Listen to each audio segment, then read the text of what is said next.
All right, what's up? What's going on? What's going on? What's happening? What's happening? Shout out to Big Cree Money. I see you. What's going on? This your girl Tiffany. I'm here live in effect. Man, I'm live in effect. And I want to say thank you guys that have been subscribing and supporting my channel. I really appreciate that a lot. 2022 about to close out and 2023 will be here. So I want to thank everybody that has been supporting my channel throughout this entire year. Shout out to all the new subscriber people that have been sharing my videos, etc. All right. So today I will get into the subject about Selena Sloan Butler, and she was one of the founders of the Black Parent Teacher Association, right? What we know as PTA or Parents Teacher Conference now, all right, in Atlanta. So I think it's very prevalent because it ties into Black education and the importance of Black education. And she was one of those people that was an educator within our community. She was very prominent and she was big on African Americans getting the um, proper knowledge. So this is one of the reasons why she created the PTA or Parents Teacher Association. All right. But nowadays, you don't have too many parents that go to their kids, they don't go to any type of meetings like that anymore. You know what I'm saying? Or either is that the kids don't tell the parents about it or the parents just don't show up. They don't care. And those things are very important because you got to know where your child is at as far as educationally is concerned. Where is their knowledge at? Where are they learning in school? And what can you do as a parent to make sure that your child is getting the proper foundation? All right. So I think that this is a great thing that she has created. And I think that it really inspire more and more people to be involved in their children's lives as far as their education is concerned. But like I said, nowadays, not too many parents going to these PTA meetings like they should. They not even attending like that. They just drop their kids off in school and go on about their business. And let's just be real. All right. So let's go ahead and get to Selena Solon Butler. Let's get into her information. All right. Now, So first thing I'm gonna do is I'm going to show you guys the wiki source, and as a matter of fact, this is a picture of her in her younger days. Okay, that was a picture of Selena Sloan Butler. Okay, so now she was the founder and first president of the National Congress of Colored Parents and Teacher Association. President Herbert Hoover appointed her to the White House Conference on Child Health and Protection in 1929. During World War II, she organized the Red Cross First Black Women Chapter of Gray Ladies. When Congress merged the NCCPT with the National PTA in 1970, Butler was posthumously recognized as one of the organization's founders. Today, Butler is considered a co-founder of the National Parents Teacher Association. Okay, so she was born in Thomasville, Georgia, to Williams Sloan and Winnie Williams on January the 4th around 1872, just 7 years after slavery was abolished. Her father was white and her mother was of mixed descent, half Indian and half African American. She started life with her mother and sister, but without her father's presence, although she did receive his monetary support. He attended a missionary-operated elementary school in Thomas County and studied at Spelman Seminary, which became Spelman College. At the age of 16, Butler graduated from Spelman in 1888 with a high school diploma and began her teaching career in Atlanta. She later became a member of the Eta Sigma chapter of Sigma Gamma Rho sorority. So it goes on to say that she married Henry Rutherford Butler, a prominent African American doctor in Atlanta who had studied medicine at Harvard University in Cambridge, Massachusetts. The couple had one son, Henry Jr. As their son, Henry Jr., approached school age, Selena looked for a preschool. Finding none in her neighborhood or in any black neighborhood in the city, she decided to start a kindergarten in her home. So basically, she homeschooled her child. So it says, when Henry entered the Young Street Elementary School, Selena began seeking ways to help parents get involved in their children's education. Enlisting support from other parents in 1911, Butler founded the National Congress of Colored Parents and Teacher Association, elementary, a Young Street Elementary School, the first parents-teacher association for African Americans in the United States. In 1919, she formed a statewide parent-teacher association in Georgia. What began as a local venture grew into a nationally recognized organization. Butler's dedication to children and families stirred her to reach out to parents on a national level. She wrote several letters encouraging parents and teachers of color to form a union with the primary purpose of uniting home and school into a planned program for child welfare. Her letters stimulated interest in the parents-teacher movement, and her own state, Georgia, became the first to organize. By 1926, Mrs. Butler aroused sufficient interest and issued the first call for a national convention. To this call, 4 states responded and sent delegates. During that same year, the once statewide Parent Teacher Association became the National Congress of Colored Parents and Teacher Association. All right, so without her, without Miss Butler, there would be no Parents Teacher Association. And again, she was one of the co-founders of that. She believed that it is very important that parents know what's going on with their children. What type of things are they learning? If more and more of us get involved, or more and more our people get involved with their children's education and finding out what they learning, then they'll be able to go about playing a role as far as like what type of enforcing better curriculum and better subject studies for the students. A friend of mine reached out to me on Facebook and told me that his children are learning a lot about West African history. And I asked, I said, well, do your children go to public school? He said, yes. They attend public school, but they starting off learning about West African history. I said, really? He said, yeah. He said, that's very intriguing. I mean, it is very intriguing. By them going into public schools, right? Most public schools don't even teach that type of information. They don't even go into the part about the transatlantic slave trade in West Africa. They don't do that, but that's a great thing that his kids are learning that information. And nowadays, they got this whole thing called the metaverse. I don't know much about the metaverse. I ain't never got into it, but the metaverse is not only used for like gaming purposes, but it also used for educational purposes as well. So that's looking to be the future of the generation to come.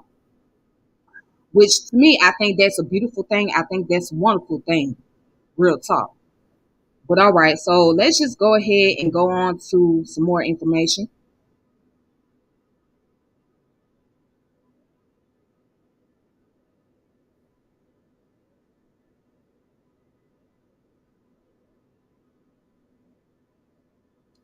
Then goes down and says she was active in her community, not only as an educator, but also as an organizer. She co-founded the Spelman College Alumni Association, organized the Phyllis Whitley branch of the Atlanta YWCA, and was the first president of the Georgia Federation of Colored Women's Club. Butler's entire life was dedicated to service. She was also a delegate to the founding convention of the National Association of Colored Women, a member of the Georgia Commission on Interracial Cooperation, a member of the Shaquata Circle of Atlanta, a member of Sigma Gamma Rho sorority, Gamma chapter, and the Order of the Eastern Star.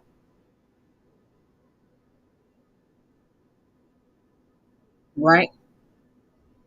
So then it goes on to say the following years of her husband, the death of her husband in 1931, Butler relocated to England where she worked in the Nursery School Association.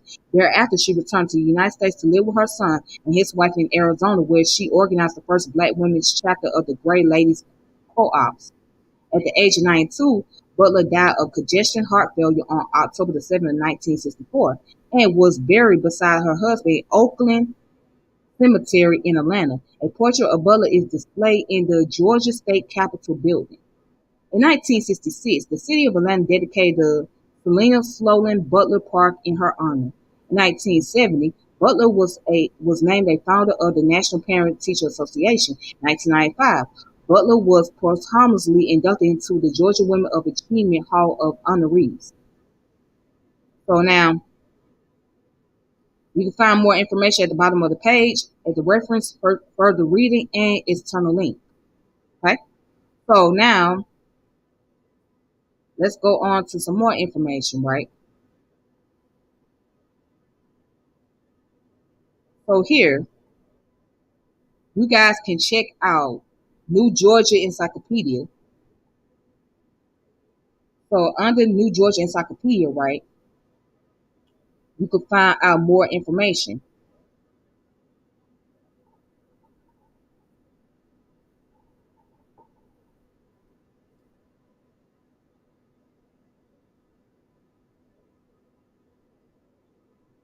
All right, so it pretty much speaks on the same thing that I was reading earlier, but check this out right here. It said that she was active in her community not only as a teacher of English and allocution, because she taught allocution. So allocution or allocution is basically a way of learning how to speak in public or being able to learn how to become a formal speaker, be well articulated. All right. So that's what it stated that she taught that.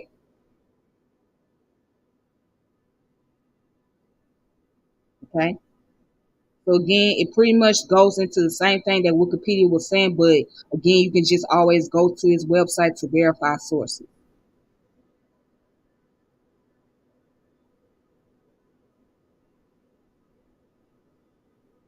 All right. So here's a book. Here's a book by that's on Google Books. You just Google it up. It's called Unsung Legacy of Educators and Events in African American Education, right? Which came out in 2019. Let me see the name of the author.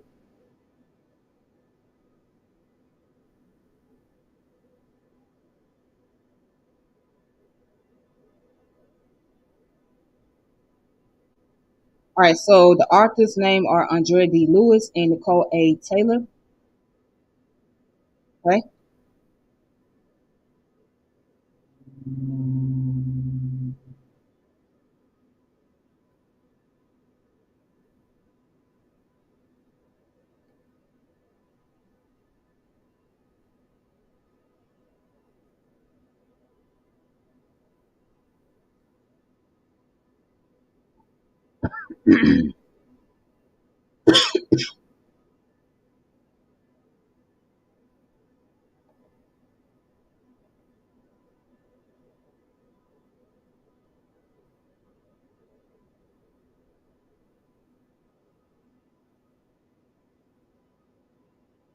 All right, so in this book, it goes into more detail about her, right?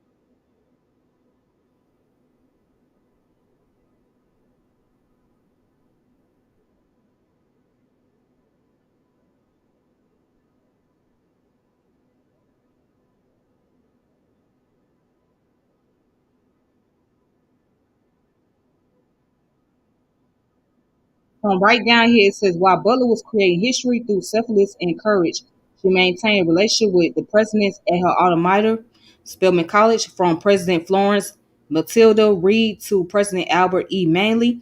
Butler made sure to inform the presidents of her success. In addition to sending letters to the president of Spelman College, she always included a form of appreciation to the school by giving financially. Every April 11th, the college's Founders Day, Butler sent money to support the needs of the campus with humble intentions. Butler's always gave her dear old Spelman, which continued through her son after her death.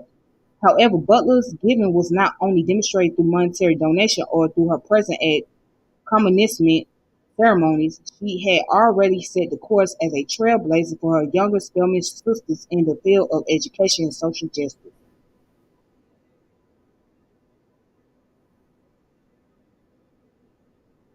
All right. So Butler was an advocate for education through her teaching, traveling, speaking engagements, and commitment to her alma mater, Spelman College. However, many recognize Butler's more notable work in founding and leading of the nation's first African American PTAs.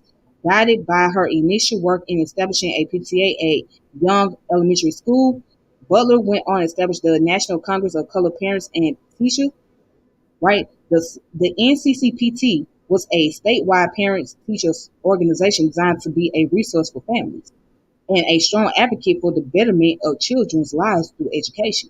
Butler co-founded this organization under the premises that without the bond of both parties, the child's potential growth is compromised. Butler believed that there was a need for cooperation of enlightenment align parents in developing and executing a program which would make the home, school, church, and community better for each succeeding generation. It says the extent of Butler's impact would not be realized until much later as the organization began to work and eventually merged with another organization, the Congress of Mothers. The joining of the two organizations in 1970 formed the current National PTA with the intent to serve all children. Currently, the PTA is the national largest child advocacy organization with more than 6 million members. Hmm. All right, so, and again, the title of this book here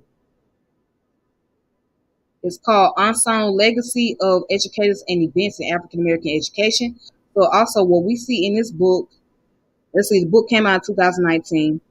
You see Nanny Helen Barrow, Selena Sloan Butler, Fannie C. Williams, Frederick Douglass Patterson, the Gene Teachers Fund, also Francis Brock Starms, John Henry Clark, Christine King Ferris, Alonzo Aristotle Krim. Ooh, Asa Grant Hillard III, Amos Wilson, and Gloria Jean Murray's or Murrow. All right, so there's a lot of information that can be found in this book. All right. Okay, then. So also, last but not least, so this is a speech that Selena gave regard to education and things of that nature, right? And race. Okay, so right here, this was September 16 of 1897, second convention of the National Association of Colored Women, Nashville, Tennessee, and it's called the Chain Gang System by Selena Sloan Butler. Because Butler was not able to attend, this paper was read to the members by Margaret Murray Washington. It says, Madam President, delegates, and friends, I bring to you at this time not an address filled with rhetorical figures and fine diction, which would fill your soul with admiration and cause your minds to soar to loftier realms and brass themselves in all that is grand and noble. But I bring to you facts, pure and simple, of a system of dealing with human souls in this age of Christian civilization, intelligence, and culture that causes one to pause and ask the question, are we living in the 19th century that boasts of its great advancement along the line of Christianity? Or are we living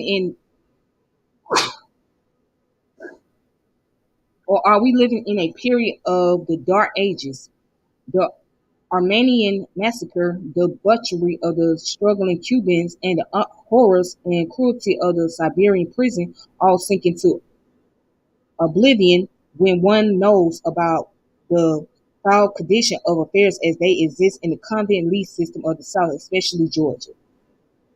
All right, so at that time she was talking about the prison system. Okay.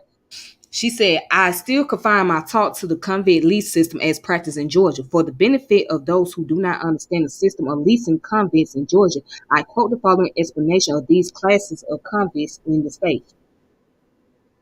First, the felony convicts sentenced to the penitentiary and confined under the state lease system and regularly inspected by the state penitentiary department.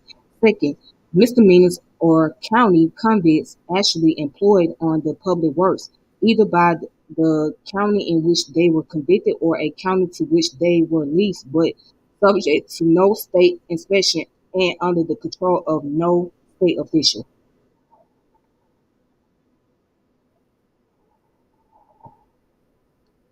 Third, misdemeanor or county convicts leased by the county authorities to private individuals in direct violation of the law and subject to no inspection.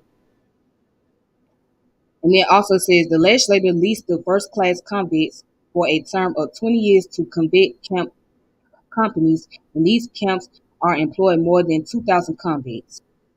The states have no control over the county or misdemeanor convicts at all. They are sentenced by the county in which they were convicted to the chain gang and must be employed upon the public works of said county, or they are leased to another county to perform the same kind of work.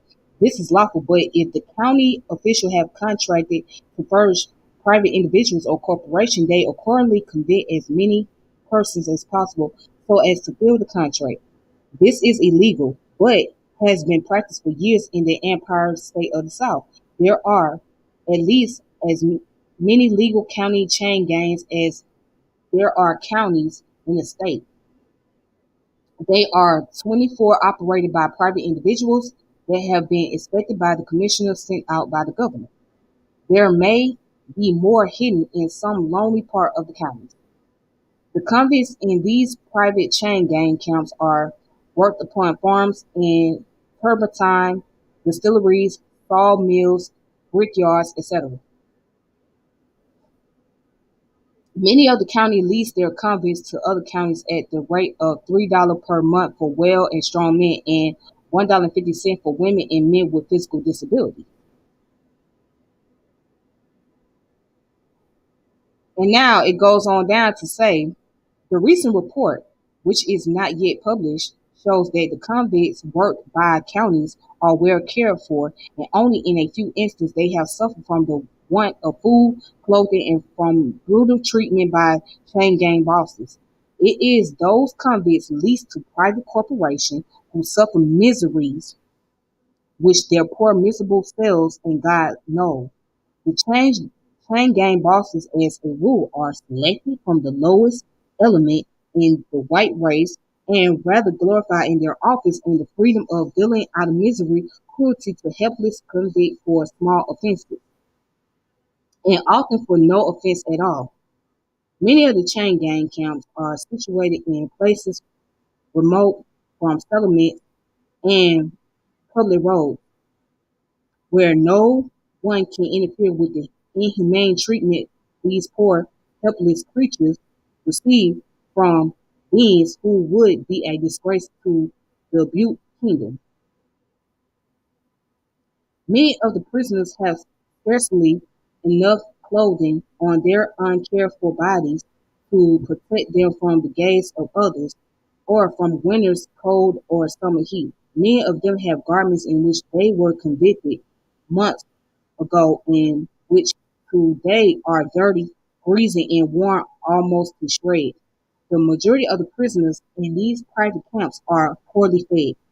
Their diet consists chiefly of cornbread and fattened meat, and what is worse, many of them work from 10 to 12 hours a day, after which they return to sleep in their quarters to find out even the necessity and comforts which a prisoner is entitled to. Good, wholesome food, well cooked, and a good, healthy place in which to sleep. These men return after a long and hard day's work to find no supper prepared, no fire to dry their wet clothes or warm their cold bodies, as the case may be.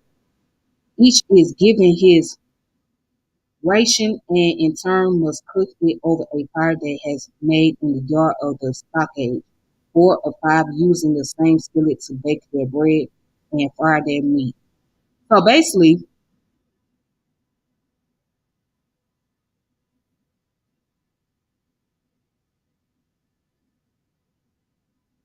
what she goes on to talk about, right, is what we know today, the prison system, and how there's a mistreatment of the prisoners,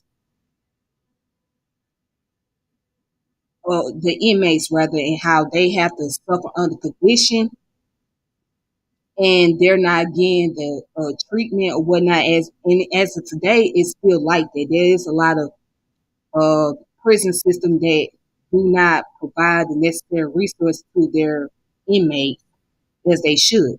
So that became a major issue back then, especially in the South, and she brought it to the attention of those at the convention.